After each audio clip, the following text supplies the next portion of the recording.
জনাব মোহাম্মদ আবু সুফিয়ান স্যারকে, সম্মানিত অতিথিবৃন্দকে সঙ্গে নিয়ে নানা আয়োজনে রাজশাহীতে জাতিসংঘ শান্তিরক্ষী দিবস পালিত।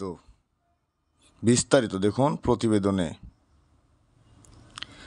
নানা আয়োজনে জাতিসংঘ শান্তিরক্ষী দিবস পালন করেছে রাজশাহী মেট্রোপলিটন পুলিশ আরএমপি।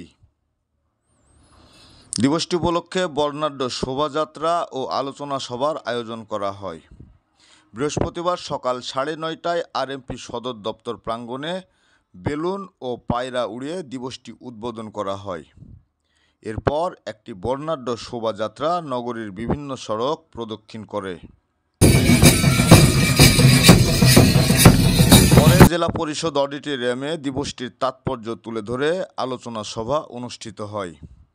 আয়োজিত অনুষ্ঠানে রাজশাহী বিভাগের কমিশনার, জেলা প্রশাসক, পুলিশ কমিশনার এবং সেনাবাহিনী, বিজিবি, আনসার, র্যাব সহ বিভিন্ন সংস্থার ঊর্ধ্বতন কর্মকর্তারা উপস্থিত ছিলেন। আসগর আলী সাগর, ফক্স নিউজ বিডি, রাজশাহী।